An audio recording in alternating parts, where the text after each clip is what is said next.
6 dias depois, Jesus tomou consigo Pedro, Tiago e João, irmão de Tiago, e os levou em particular a um alto monte. Ali ele foi transfigurado diante deles. Sua face brilhou como o sol e suas roupas se tornaram brancas como a luz. Naquele mesmo momento apareceram diante deles Moisés e Elias conversando com Jesus. Então Pedro disse a Jesus: Senhor, é bom estarmos aqui. Se quiseres, farei 3 tendas, uma para ti, uma para Moisés e outra para Elias. Enquanto ele ainda estava falando, uma nuvem resplandecente os envolveu, e dela saiu uma voz que dizia: Este é o meu filho amado, de quem eu me agrado. Ouçam-no. Ouvindo isso, os discípulos prostraram-se com o rosto em terra e ficaram aterrorizados. Mas Jesus se aproximou, tocou neles e disse: Levantem-se, não tenham medo. E erguendo ele os olhos, não viram mais ninguém a não ser Jesus. Enquanto desciam do monte, Jesus lhes ordenou: Não contem a ninguém o que vocês viram, até que o Filho do Homem tenha sido ressuscitado dos mortos. Os discípulos lhe perguntaram: Então por que os mestres da lei dizem que é necessário que Elias venha primeiro? Jesus respondeu: De fato, Elias vem e restaurará todas as coisas. Mas eu lhes digo, Elias já veio, e eles não o reconheceram, mas fizeram com ele tudo o que quiseram.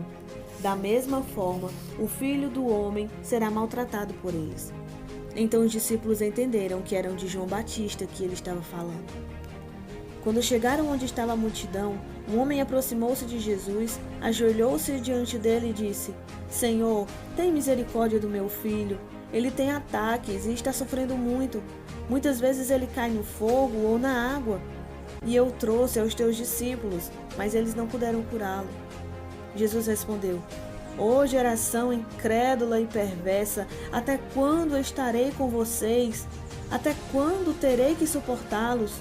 Tragam meu menino. Jesus repreendeu o demônio.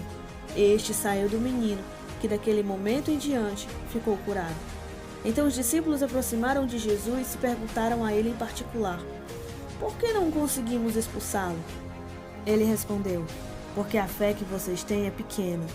Eu lhes asseguro que se vocês tiverem fé do tamanho de um grão de mostarda, poderão dizer a este monte: Vá daqui para lá, e ele irá. Nada lhe será impossível. Mas esta espécie só sai pela oração e pelo jejum. Reunindo-se eles na Galiléia, Jesus lhes disse: O Filho do Homem será entregue nas mãos dos homens. Eles o matarão, e no 3º dia ele ressuscitará.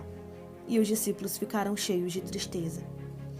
Quando Jesus e os seus discípulos chegaram a Cafarnaum, os coletores do imposto de 2 dracmas vieram a Pedro e perguntaram: O mestre de vocês não paga o imposto do templo? Sim, paga, respondeu ele. Quando Pedro entrou na casa, Jesus foi o primeiro a falar, perguntando-lhe: O que você acha, Simão? De quem os reis da terra cobram tributos e impostos? Dos seus próprios filhos ou dos outros? Dos outros, respondeu Pedro. Disse-lhe Jesus: Então os filhos estão isentos. Mas para não escandalizá-los, vá ao mar e jogue o anzol. Tire o primeiro peixe que você pegar, abra-lhe a boca e você encontrará uma moeda de 4 dracmas. Pegue-a e entregue a eles, para pagar o meu imposto e o seu.